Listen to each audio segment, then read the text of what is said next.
Good evening. Call the meeting to order for March 10th, 2016. First item on our agenda tonight is the approval of the minutes from the regular meeting on February 11th.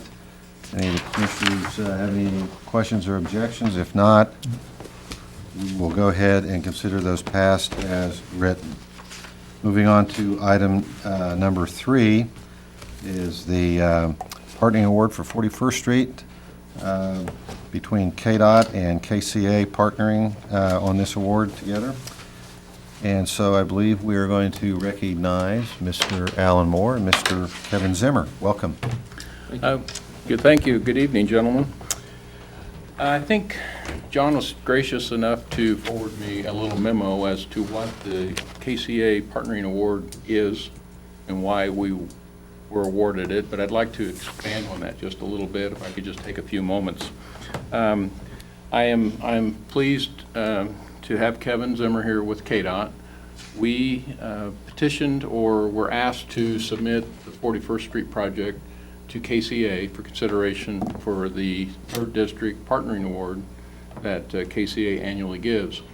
And based on our submittal, we were awarded that award by KCA, and I believe it was formally given to the City of Hayes back at the KCA convention back in late January. But we wanted to come forward, at least I did, to recognize that we have cultivated and continue to cultivate a wonderful relationship with the City of Hayes and our professional working relationship. I know the commission, at least Toby, was aware of one of the issues that surfaced on that project was the noise abatement that resulted from us trying to have construction practices that took care of an immediate problem, which developed into another problem. But through partnering, we were able to resolve that. And I think all in all, other than that one complaint about that issue, the project went very well. We started the project with a pre-construction meeting with the public. We invited people to come up to the KDOT office up on out at the area headquarters, and we were able to answer questions from the residents that were going to be immediately impacted along the project. And I think the project was well received. We with your Nexel communication system, we kept everybody in the loop. And other than the noise abatement issue, I don't think you guys ever heard of anything that went wrong. So we wanted to come before you formally and thank you for allowing John to partner with us, to give him the latitude and the authority to make decisions so that we were able to build the project as conveniently and as safely as possible. So with that, I'd like to have John come forward and formally present the KCA Excellence and Partnering Award. The project is 026 Uniform 229501, Ellis County, 2015. So John, thank you. And Kevin, I'd like to yield the floor to you. And I would just like to, Alan, you hit it all really well. I'd like to say that the city should be really proud of this project. I mean, the area has grown up there significantly, and it was always hard to drive that road and see people walking and running in the ditch. And so it's a great improvement for the residents up there and just the entire area, especially when you work in urban areas like that. The partnering word becomes so important because when we're out working on rural highways, we really don't have to worry about everything else beyond us. But here you do have to be sensitive, in this case, to the residents, their backyards, the golf course, and people just trying to get to their homes. So, yeah, I'm very excited about it and very proud of this award, and as you should be. So thank you. Thank you. Congratulations, everybody. Good job. And in closing, one thing I also wanted to just comment on is, I know you always hear about the negative things, and when something goes bad, the commission is the first one to hear something about it. Really? So, Does it?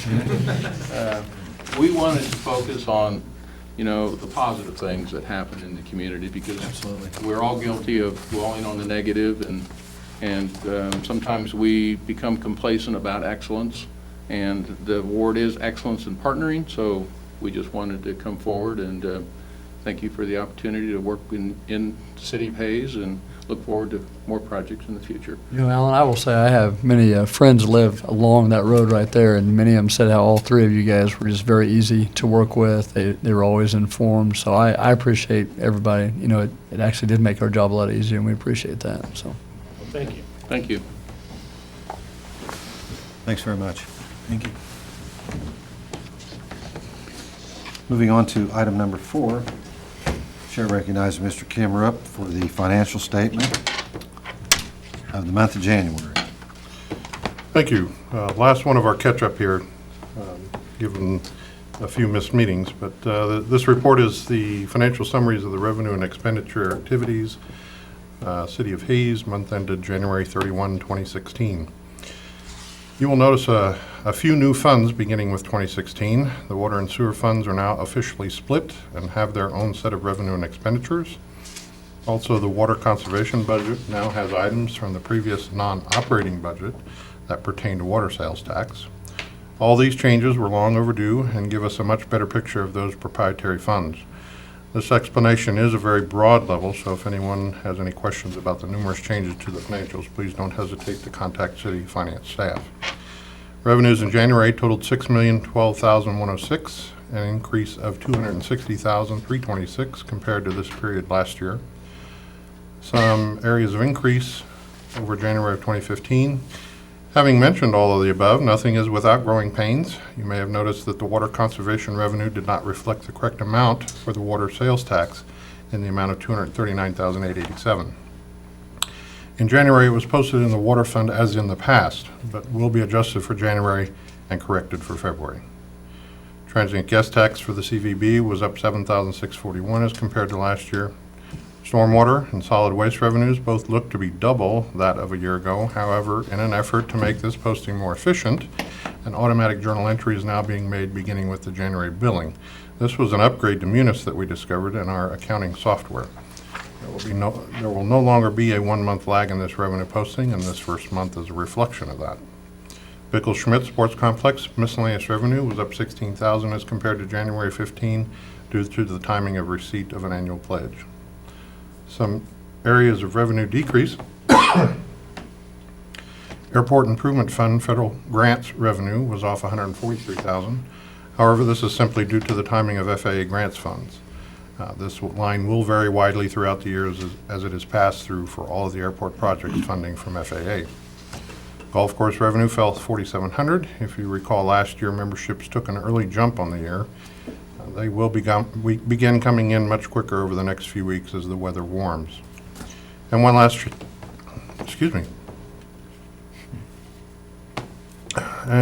change you will notice to the financials for 16 is in the neighborhood revitalization rebate revenue line items throughout the levy funds. At last year's 2016 budget prep conference with staff from the Kansas Department of Administration, much to the urging from our own auditor, they agreed that the neighborhood revitalization revenue could be a negative revenue budget line instead of an expenditure line. As you might imagine, in budgets that run fairly tight as the library fund, if the NRR went over what was budgeted, it would easily cause a budget violation. Now, while we never had this occur, it certainly was a constant concern. We were happy with the decision and that our auditor introduced the idea. Expenditures in January totaled $1,813,333. That's an increase of $11,258 as compared to 2015. Some areas of increased expenditure. The communication line for an intergovernmental was up $7,450 due simply to the timing of payment to the Postal Service for postage on the machine and utility billing account. Notable areas of decreased expenditure. City Commission Capital Reserve expenditures fell $202,195 due to the transfer to the Airport Improvement Fund at this time last year. IT other contractual was off $27,000 due to the timing of payment for software maintenance contracts at this time last year. Month to date, general fund sales tax collections were at $588,288. That is a decrease of $35,828 as compared to last year. Year to date, general fund collections are now down a negative 5.74%. The report of quarter-to-date sales tax collections by industry classification was up just $2,398 or 0.13. These top 10 now represent 71.8% of the total quarter-to-date sales tax distribution. And the Finance City Clerk's Office invested $8 million in maturing or renewing certificates with a weighted average interest rate of 0.65%. The portfolio certificates of deposit on January 31, 2016 totaled $57.15 million with a weighted average interest rate of 0.41%. The total balance of the money market account on January 31, 2016 was $1 million with a current yield of 0.2, and total investments are up $900,000 when compared to this same time last year. I'll move that we approve the January 2016 financial report. I'll second. We have a motion by Commissioner Hauser, seconded by Commissioner Jones to approve the financial report. I have a couple questions. Go ahead. So, on that, sorry, now I'm trying to find where I saw it. Well, one of the things that I've always noticed is that the cash, it seems like the cash in office is always $1,500. What's the, I'm just curious, what's the procedure on that? Do you That's just, simply petty cash. We ensure that that's replenished by the end of each month, so we keep a $1,500 balance in there. okay, so anything that like is under or over, that comes out of like then the checking accounts at the top of that statement then? Okay. Right, yeah, the operating account is totally separate from that. Okay. And then I guess I don't really understand. What was the difference that you made where you said that it was something about negative revenue versus an expenditure? Is that just like The some kind of neighborhood minutia? revitalization, is that what you were talking about? Yeah. That's a rebate for increase in property tax due to improvements in those areas. And when they first came out with that, they were making us budget that as an expenditure because they do have to pay the tax and then it's rebated back. So they were having us budget that as an expenditure. Well, there were times that isn't always exact when we budget for that we get those numbers from the county and that's not always exact. So there were times we were getting pretty close, and had we gone over budget in total in the expenditure line in that fund, that would have been a budget violation. So our auditor actually came up with the idea that they were fine with it, so they thought they'd ask them if it was okay if we put that up in revenue and make it a negative revenue. So we take in the property tax and then we net it out, showing a negative revenue. That way, we don't have to worry about the expenditure line going over should those estimates be wrong from year to year. I see. Interesting. With funds like the library employee benefits, that was a big deal because we're giving them everything we can give them on their expenditures, and if we're over on that neighborhood revitalization, then we got. So then on the so anybody maybe refresh the CVB guest tax is up. When did the ambassador close? That hasn't been. 4 months ago, 5 months ago? It's December Was it 1st. December? And this is month to month, right? So Correct. our guest tax has gone up even though we had a hotel close. We had a blizzard. Oh, that might tell you something The about the way the ambassador transit was guest running. tax is received quarterly. It's quarterly. Yes. Oh, okay. Well, I bet during that blizzard, there wasn't a hotel room. Right. Well, there wasn't. I will tell you, transit guest tax is way up overall. I That's good. That's don't know if Rick and I had this conversation. I don't know if he remembers the numbers or not, but they are up. Way up. Okay. I mean it's good. I don't know, just thinking out loud. Well, the price of gas went down, so a lot of people are Yeah. driving to go Traveling more. skiing instead of flying and what have you. Yeah. There's no further discussion. We have a motion on the floor. All those in favor of approving the financial statement, please say aye. Hi. Motion carries 4-0. Next item is citizens' comments. At this time, any member of the audience that would like to address the commission on non-agenda items, please come forward. State your name for the record. Guy Winholtz. I'm on here on behalf and represent for the Ellis County Courthouse Preservation Committee. And I just wanted to bring you a little bit up to speed on what our activities are. We did meet with the county on Monday and gave them an update. And I thought out of respect for you, we should kind of give you a little heads up on what we're doing. And it won't take very much time.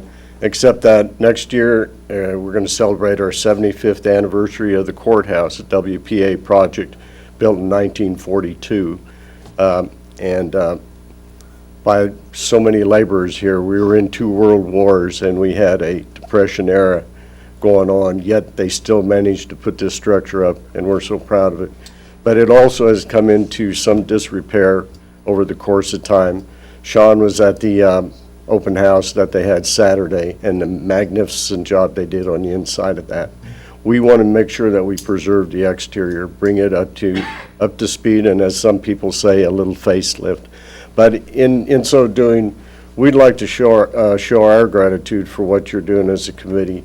Had earlier on last year, as we were getting things together, bids and things like that, Toby was approached about, possibly some street, repairs out there with some chunks of concrete. But by the same token, we thought, wow, could we leverage some in-kind services of maybe concrete, maybe the county work in conjunction with the city, maybe take the curb out or whatnot. Lo and behold, on September of 2015, they took it upon themselves to do what might have been normal maintenance, but at the same time, I think the city went above and beyond the call of duty in working on the sidewalk and on the curbs. As we go out to do fundraising and leverage maybe matching funds, I think we can make a valid case that this is an in-kind service provided by the city, and very much appreciate that. So it's nothing big, but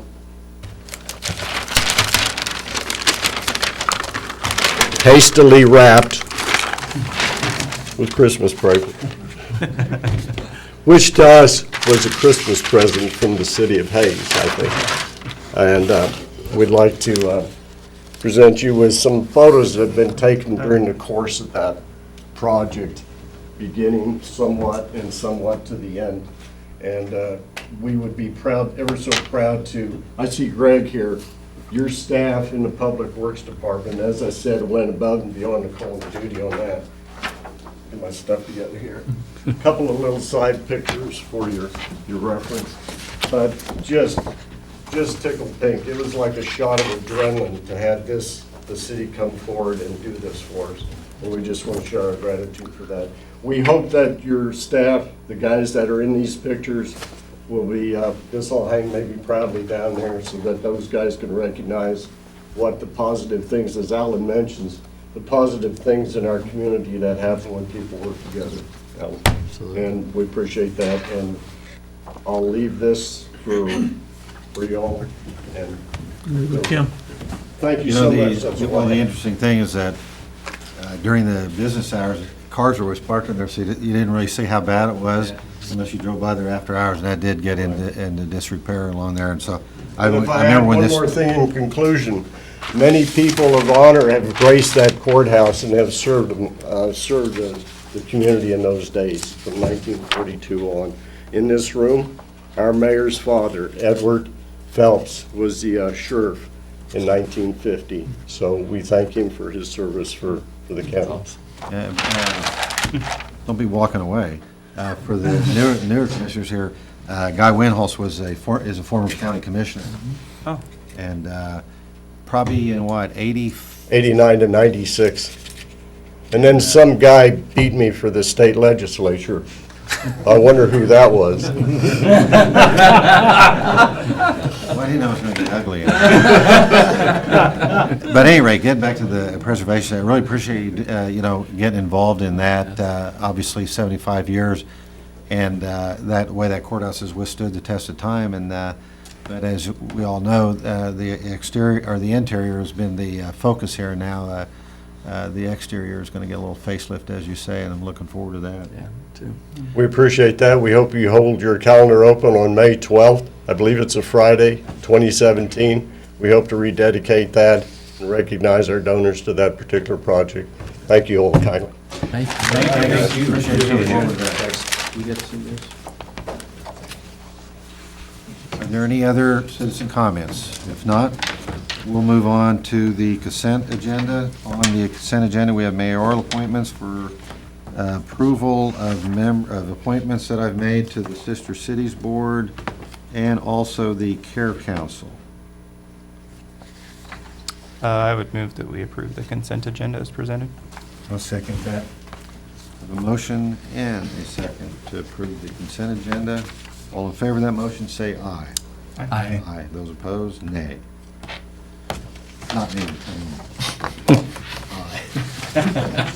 Motion carries. Motion carries 4-0. It was good.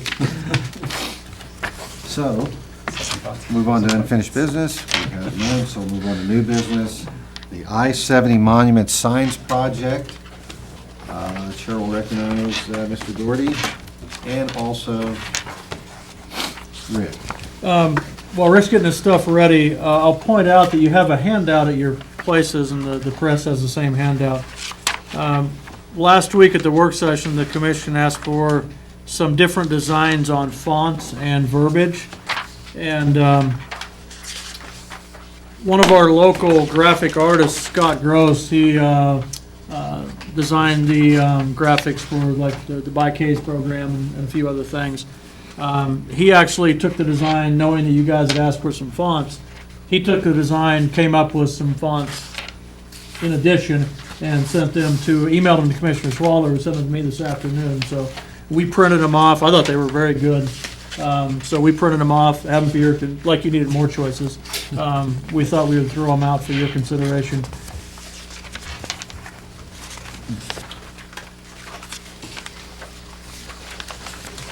Just to bring everybody up to speed, go ahead, Rick. Bring us up to speed. First of all, good evening, City Commissioners, Mayor. My name is Rick Rakowski, Director of the Hayes CVB.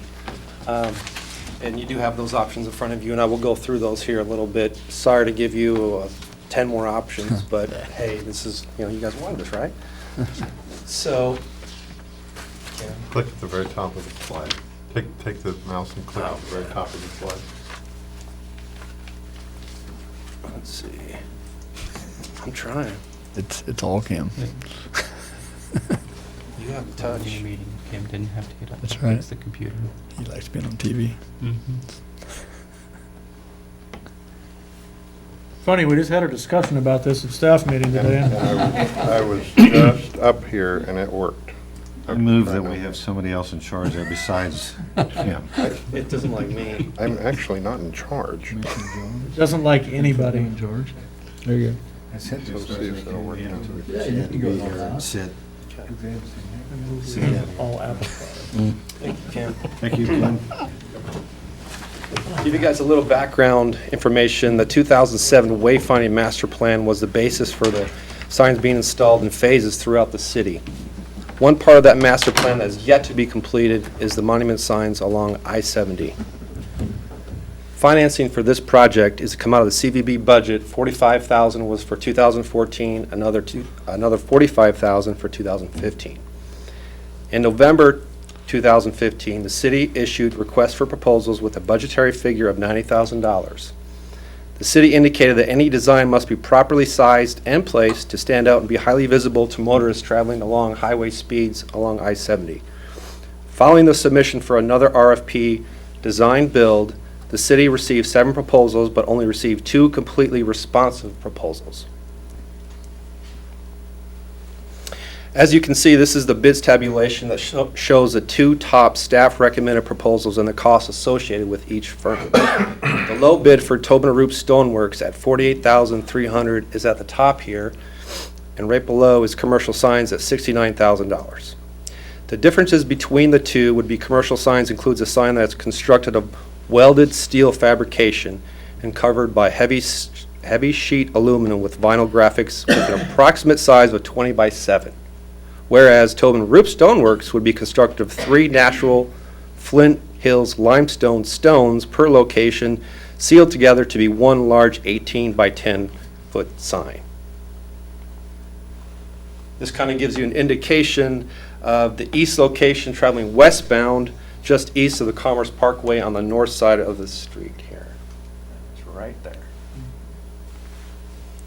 The next slide shows the west location eastbound, very close to Arnold Park on the south side of the interstate, which is right over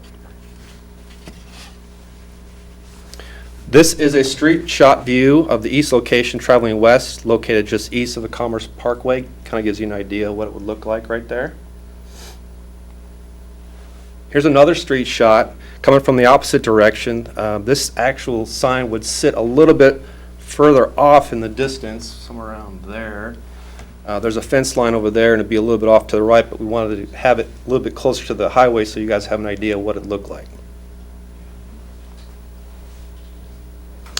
This is a drawing of Tobin Roop's original design, which reflects the 18 by 10 tall sign, consisting of 3 separate stones that will be joined together with 3 steel pins in the joints of these 3 stones.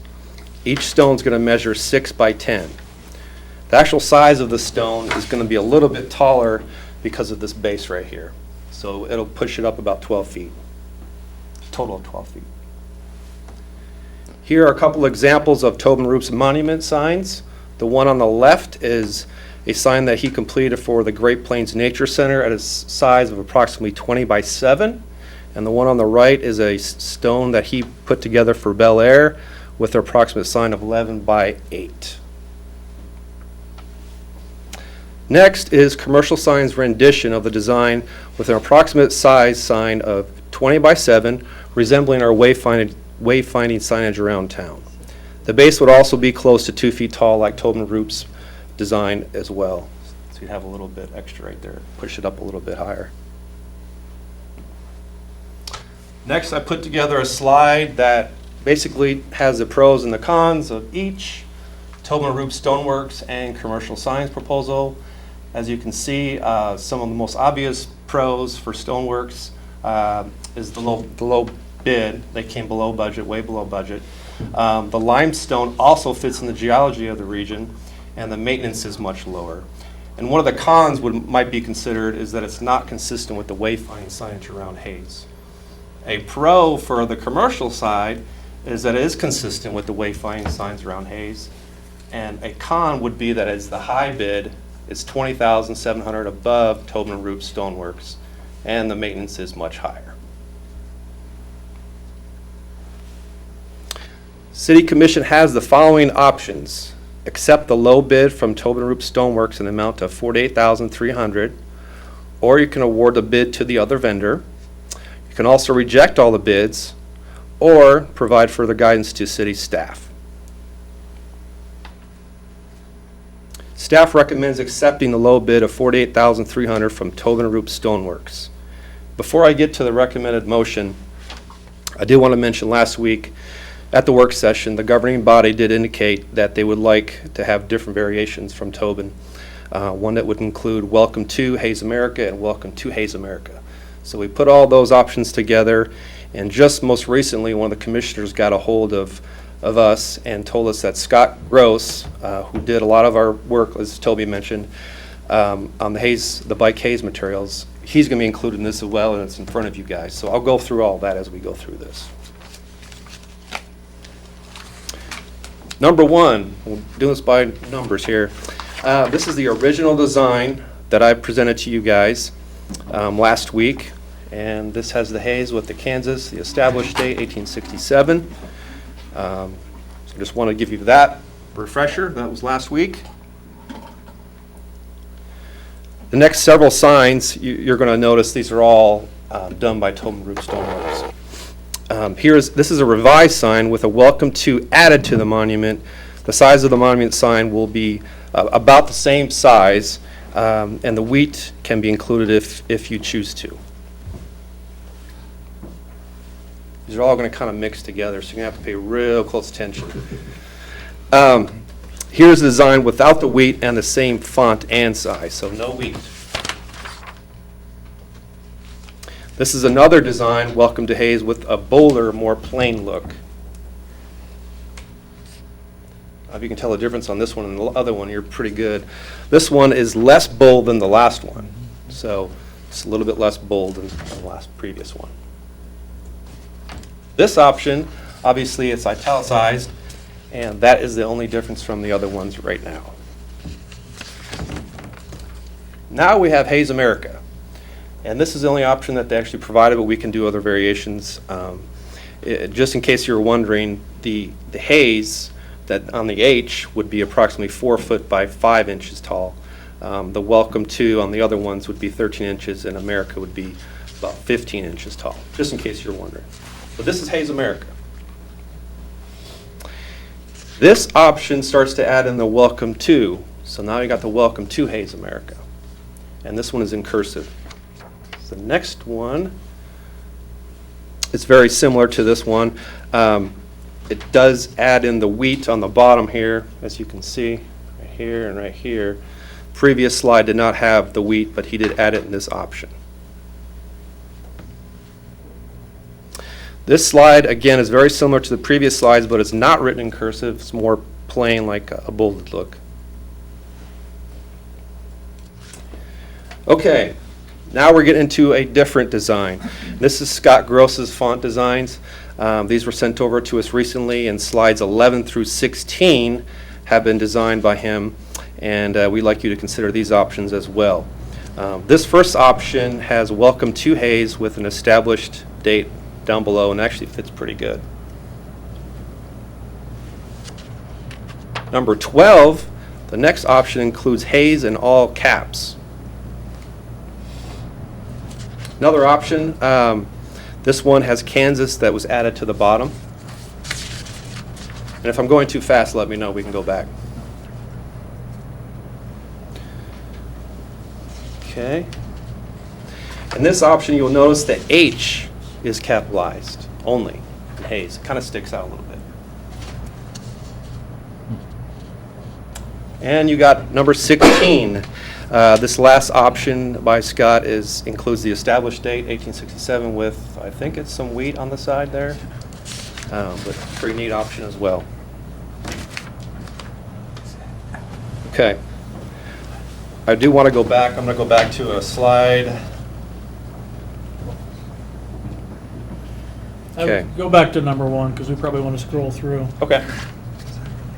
Just, any preference? Anybody want to throw out a preference to shoot at? Well, the question I have before we even do that, do we know if they can do what Scott Gross presented to us?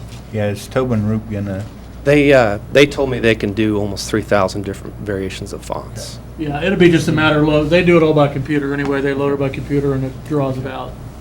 Well, the next question is, based on the guidelines that Toby sent us earlier this afternoon, can we do the wheat? Can we do symbols and stuff like that? It's Or part not? of the logo, so yes.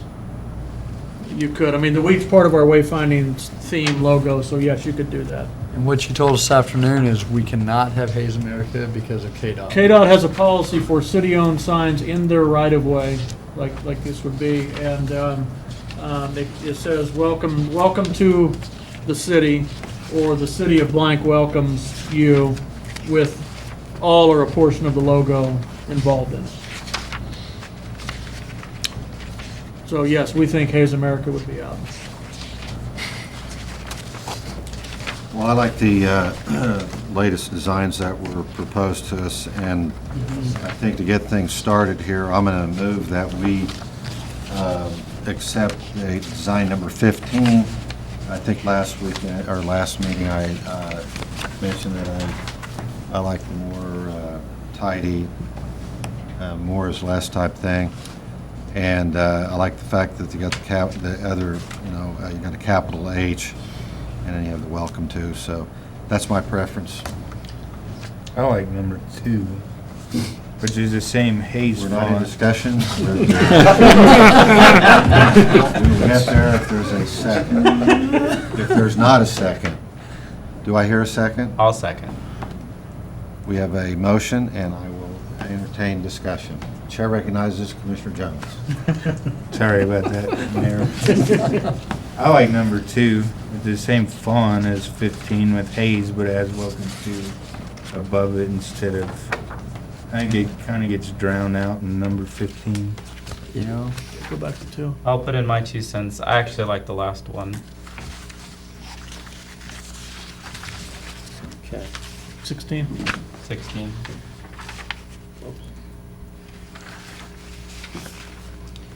Musel? well, I like the last one, but then looking at 2, I like how the welcome stands out. EST. Yeah, John pointed out rightly so, if this is one you would consider, it's just established as EST, there's no B in it. Ah. That would need to come out. It would be good if we didn't have spelling mistakes on the Yes, that'd be a stone. good. We can assure you that. What is that? You didn't want to have spelling mistakes once we do this. Gotta rely on something more. But I'm not dead set on anything, whatever the other members prefer.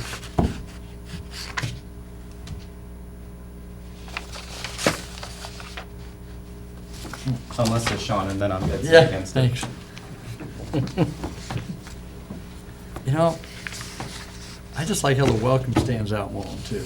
So that's just my opinion.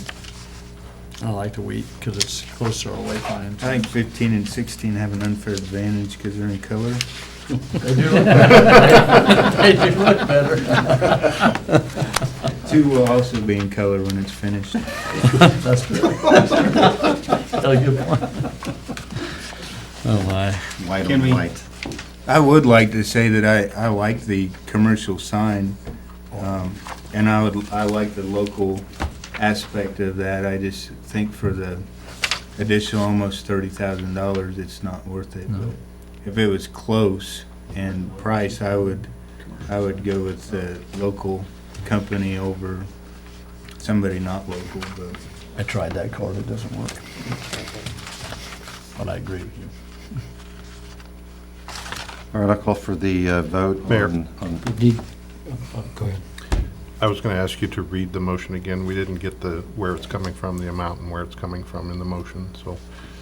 Rick, if you could, the motion was for approving design number 15. I just wanted to get things started He here. just did the design. Yeah, Yeah. They're asking you to, could you amend it to say number 15, Number, yeah, recommended motion. recommended. Recommended bid 15, from- accepting a low bid of $48,300 for the Tobin Roof Stoneworks To be funded out of the capital projects. to be fund. funded out of capital projects. thank you. The Sorry. auditors need that. Does anybody need an explanation of where that funding comes from? Yeah. Yes. Where is the funding coming from? And knowing where the funding's coming from, that fund in particular, what all types of things can be spent from that fund? Because that fund is restricted by state law, correct? That's the CVB fund. It's Yes. what we can spend out of that fund is restricted by state law, and that fund is 100% funded by the guest bed tax in the city, correct? Yes, correct. Okay. Yes, and state law is very clear, it is to be spent on efforts to promote tourism, attract visitors, and facilitate tourists and visitors in your city. Correct. So we can't go out and fix a street. No, we can't hire We can't lower general the- fund employees, lower property taxes, do We're anything. not going to do any of that. 'cause No, we it's- can't. We We can't. can't. I wanted to Okay. bring that out because I know you guys have heard some comments in the community, so we're not taking any money away from any other project. This is actually money that's targeted for things like this. So as not to hit his budget too hard, we split it into 2 years. We set aside money. So we Right. put it into capital projects fund. We took it from the Convention and Visit Bureau budget and put it in capital projects. And as it turns out, the bid came in way lower than what we anticipated. Almost half of what we estimated. Correct. So, Do you need a second on that amendment? you need to have the second consent to the amendment. Yes. I would consent to the amendment. Okay. Motion's been amended, and the second has been amended as well. So we're going off of 15? So this is the So motion this is for for 15 at the dollar figure that was mentioned, the amendment. All in favor of the motion, say aye. Aye. All opposed, say nay. nay. Seriously? Aye. Okay. Aye vote. Yeah. Motion carries 3-1. Or is that aye? And you're Aye. thinking Aye. it's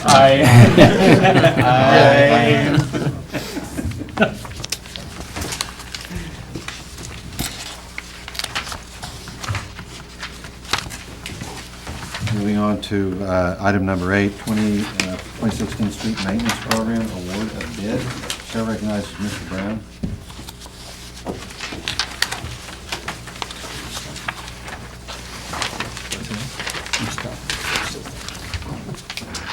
Good evening, Commissioners. I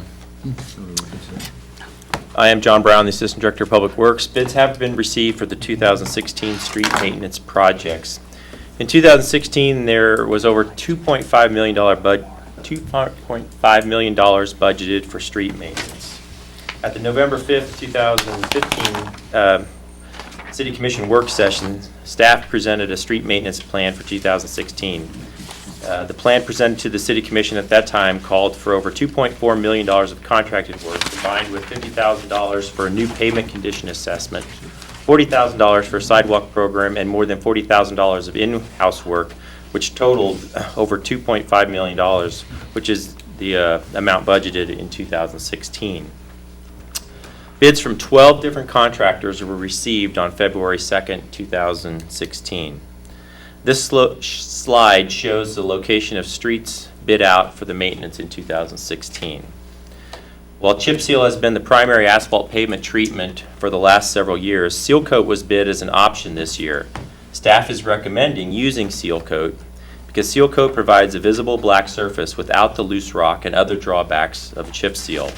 In addition, seal coat is only about 2/3 the cost of chip seal, resulting in a savings of more than $80,000. This map shows the location of streets proposed for seal coating.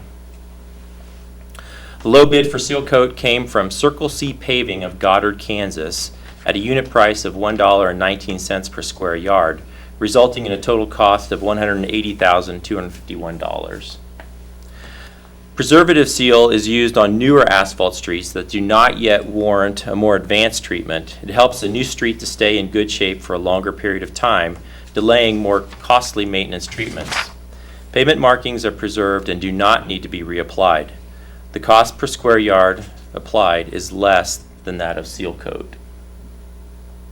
The low bid for preservative seal is Pro Seal of El Dorado, Kansas, at the unit bid price of 78 cents per square yard, resulting in a base bid cost of $50,090. Microsurfacing is a quick-setting, hard asphalt slurry that restores the driving surface.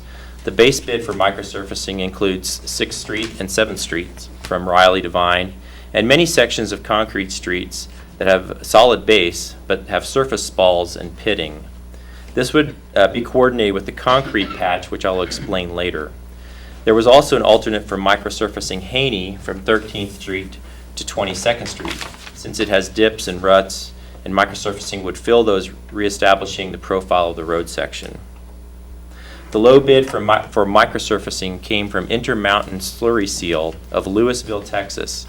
The total bid for the base plus alternate would be $410,396.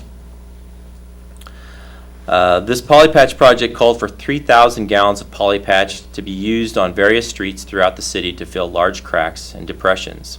When bid, this project resulted in a tie of the low bid between Sweeney Pavement Maintenance and Stripe and Seal. Both companies are local and have done this type of work for the city before. Staff consulted with the city attorney, and the two companies were given the opportunity to rebid. Stripe and Seal ended up with the low bid at $43,470. Some of the quantity to be used to prepare the streets, which were scheduled for seal coat. The remainder of the quantity will be used as needed to make repairs to streets that may fail in spots due to winter weather. Asphalt mill and overlay involves profile milling the surface from 2-inch depth at the curb line, tapering to nothing at the center line, then overlaying with 2 inches of new asphalt pavement. This was bid for several locations. Hall Street from 27th Street to 41st Street. This mile of Hall Street would be restriped with a lane reduction or a road diet, similar to what was done on 13th Street 2 years ago. The reduction from 4 to 3 lanes would allow for bicycle lanes to be installed on both sides. In November, the City Commission asked for some traffic volumes and accident data, and excerpts from an engineering study were included in the agenda packet. 27th Street from Englewood Drive to Hall Street is planned for a lane reduction as well. The new configuration would line up better with the 3-lane configuration on 27th Street east of Hall. 27th Street from Sherman Avenue to Canterbury Drive is also planned for mill and overlay. However, this section would be retained as a 4-lane roadway. The low bid for mill and overlay came from APAC of Hayes at a cost of $757,761. This year's curb and brick repair project concentrates on the area of 12th Street between Oak and Allen Street. This stretch of 12th Street experienced a lot of traffic during the last year to the 13th Street reconstruction project. The base beneath the brick has failed in many places. Therefore, the entire width of the street will be reconstructed rather than just patching the bad spots. Several areas of failed curb will also be replaced in that area. The low bid came from J Corp of Hayes with a price of $96,995. Diamond grinding will be used to remove the bumps on concrete streets where the joints have faulted or the concrete panels have curled. In the past, grinding was done on Commerce Parkway near I-70. This project includes grinding 27th Street from Vine to Sherman and Canterbury from 12th to 13th Street. 27th Street will be restriped as it is with 4 lanes. However, Canterbury will receive a lane reduction and be restriped to 3 lanes. APAC of Hayes is the low bidder on this project with a bid of $164,603. Concrete pavement repairs will consist of full panel replacement of sections of concrete streets that have deteriorated to the point where replacement is necessary. This project will be coordinated with the microsurfacing of spalled concrete streets discussed previously. The low bid for this project is Sweeney Pavement Maintenance of Hayes with a bid of $91,008. Again, a map of all the streets proposed for maintenance and repair under this program in 2016. The total cost of the projects recommended for award of bid is $1,794,575.70. Taking that $1,794,575 recommended for the award of bid, adding $50,000 for new pavement condition assessment, $40,000 for sidewalk rebate and other sidewalk improvements, and $40,000 for in-house work to patch asphalt and repair some curbs in advance of the concrete street maintenance project. That amounts to $1,924,575.70. To fund that requires the full $1,122,237 budgeted in special highway for 2016, plus $802,338.70 from the City Commission Capital Reserve. Subtracting that $802,339 from the $1,435,000 that was identified in the CIP leaves a balance of $632,661, which staff recommends banking for future reconstruction of 8th Street from Main to Milner, as was discussed in last week's work session. So getting back to the matter at hand, staff recommends authorizing the city manager to enter contracts as presented, all to be funded out of the Special Highway Capital Reserve. If there's no further questions, the action requested is to award the low bids as presented. I would move that we authorize the city manager to enter contracts for construction, all to be funded out of Special Highway and Capital Reserve as presented. Second. Motion on the floor by Commissioner Myers and seconded by Commissioner Buzel to authorize city manager to enter contracts for the 2016 street maintenance program. Questions or comments, commissioners? John, I have a couple of questions on the pavement assessment, the $50,000. Is that just something that you have to do every year? Or that's something kind of new? No, we did, it's about every 5 years is what we're at. We initially did the first one that I'm aware of. I believe there was some done in the past history that I'm not familiar with, but we did one in 2005, and then we did one in 2011. And that 2011 assessment was the basis for the last 5 years of maintenance. So we're proposing to do another assessment now here in 2016.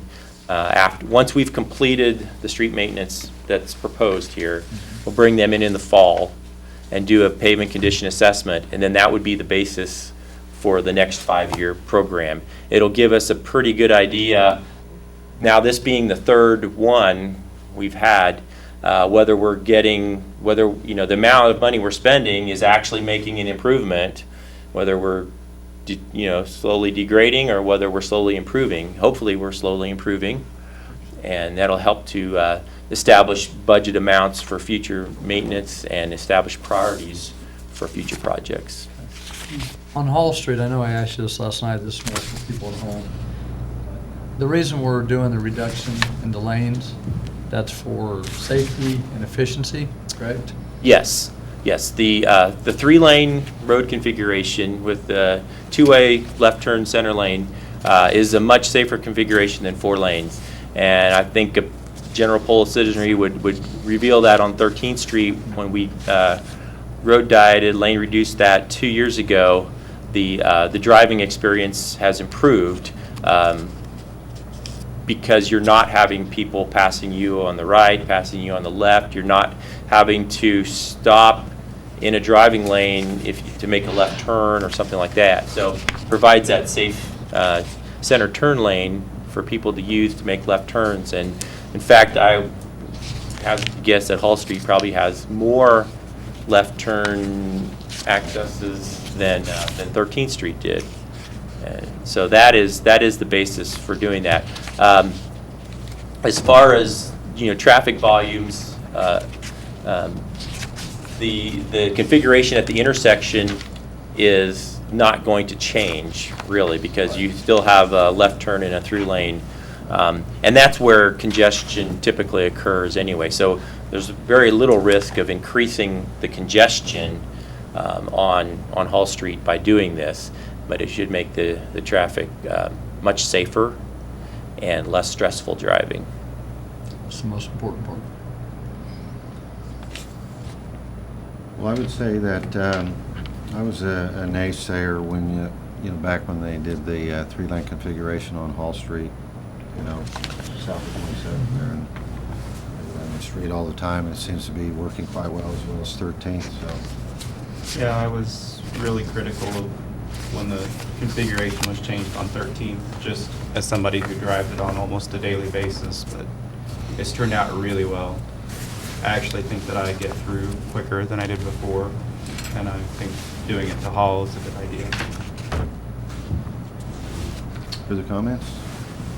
Is the motion that I made earlier, is that okay, or was there chatter because I need to spell all of that out? No, you did it perfectly. Okay.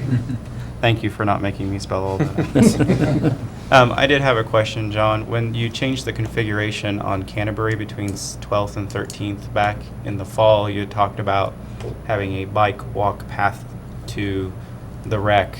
So is that part of the sidewalk maintenance that we're going to be doing, is to connect that little bit from the end of 12th into the wreck? Or Not at this time. I believe the city manager is preparing some information to present to you guys about an overall sidewalk plan.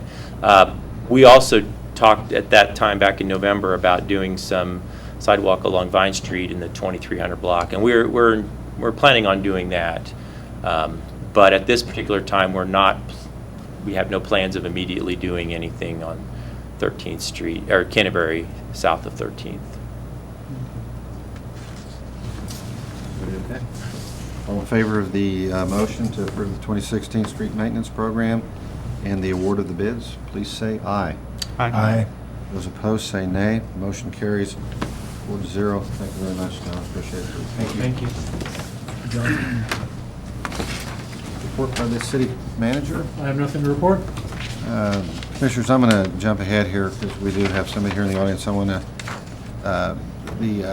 the first item that we had here on the partnering between KDOT and KCA, I think was further exemplified as far as a partnership here in this community with the tragic trench collapse last week on Main Street. And the reason I wanted to bring this up now is Alan Moore from APAC's in our audience tonight. And I just want to commend the APAC family for their rapid response in helping, and just probably one of the most devastating things our community's experienced in quite a while.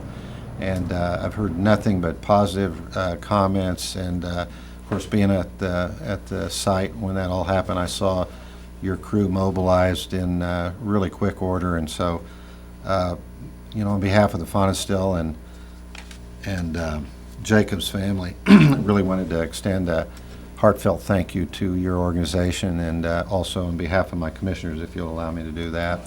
And thank you very much. That was just a tremendous thing.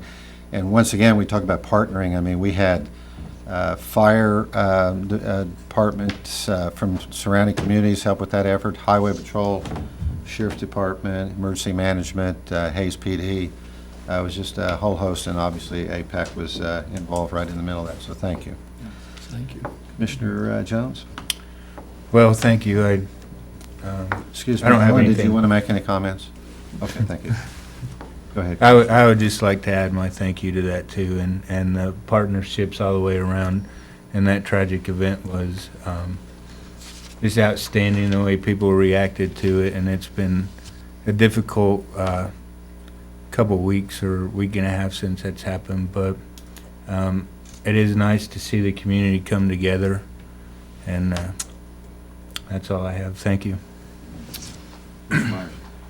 I had some comments about the airport, because the EAS contract is coming up, and I recently took a trip and flew out of Hayes, and so it kind of got me to thinking about maybe just how we compare to other cities and that have a comparable service to what we have, and looking at boardings, looking at the size of the community, what kind of schedule they have, because I know people have been talking about the lack of a very early morning flight. So I just kind of wanted to share with the commissioners kind of what I found as far as what we're comparable to. First of all, what I noticed is that we are by far the smallest community in the EAS program, so thus in the country, that has jet service, by far. So we are very fortunate to have the service that we have that's been provided by SkyWest. I think that it is far and above anything that we've had that Great Lakes could provide, as far as I'm concerned. I think that what staff has told me before is that towards the end, Great Lakes was completing about 6 out of 10 flights that they actually scheduled. On good weeks. On good Yes. weeks, yeah. So, I mean, who wants to book a flight where, you got a 4 in 10 chance that the plane never takes off? So, in any case, I think we have a great service. When you compare us to other communities that are in EAS, there was one community in particular that I found that I thought was really comparable, and that was, and I don't know if it's pronounced Alpena or Alpena, or I don't know how you say it, but anyway, it's in Michigan. They're about 2.5 to 3 hours away from Detroit. It's a community about almost as close to our size as you can find, and they had jet service provided by not SkyWest but another EAS carrier, and they had a late morning flight taking off about 10:15 in the morning. And just beginning in March, according to their airport website, they now have an early morning flight, and they were able to accomplish that. I don't know, I didn't talk to them, but I'm going to assume by increasing their boardings to 12,500 a year.